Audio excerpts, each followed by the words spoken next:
Hello, this is Jerry Pike, and let's start with some ground rules here, or a very fundamental ground rule. And it'd be nice to say, let's start with, is there a God or isn't there a God? Two big questions, and there's people in the world who are fiercely into one or the other. But I would say that no matter how hard you try, you can't prove one or the other. You end up having to believe one or the other. But is there something more substantial that we can base our views of life upon? And I think there's something staring us in the face. It's all over the place. It doesn't quite answer the question, is there a God or not? But it goes halfway there. And that is that you look around at life, nature, yourself, and how you're built. And one thing is crystal clear. It's everywhere. It's shouting at us. And that is that it is full of ultra intelligence. And I don't just mean intelligence. I don't mean good intelligence or even super intelligence. I mean ultra intelligence. And the brilliant thing is that we can compare it to our own intelligence, because we know what it took, the story of how we managed to make the aeroplane. And we've all got some grasp of how the internet unfolded and the mobile phone appeared as it is today, which was so much better than that kind of brick phone that first came out and all it could do was talk to people around the world. But now we can surf the internet. It can tell us the weather. And an endless range of brilliant things it can do. But our technology is effectively dead technology. There is nothing living in the mobile phone, in the car, in the television set, in the space rocket. But you look around you in nature, from the ant to the antelope to your own body, and it is full of the most marvelous technology that we haven't even begun. We won't even talk about this technology because makes us feel inferior, I reckon.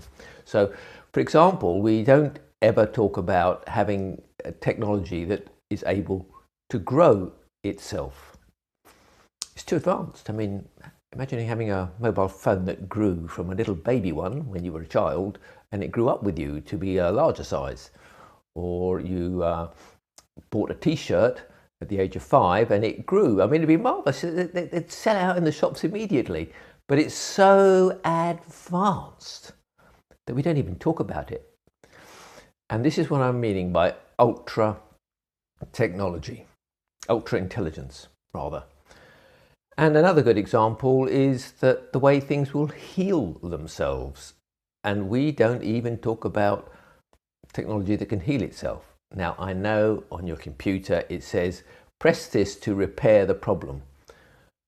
But repairing is not the same as healing, and in my experience, it doesn't often work. But for example, I did something stupid a few years back, and I lost these 3 fingernails. They turned black and dropped off. But look at them now. They've come back. I didn't do a thing. I didn't even have to take them to the shop to get them fixed. They just did it of their own accord. And this ultra intelligence is in everything. And it's even multi-dimensional. So there's great intelligence in the physical level of the human body, for example. But then that same order of intelligence is in the mind, level of the mind, or the level of the feelings, or the spiritual aspect, and they all intersect. So the great thing in trying to open up what is going on with life is coming from the view that there is this brilliant intelligence at play, and we can not necessarily understand it, not necessarily replicate it, but we can access it. We can use it. We can let it influence us. We can let it show us things.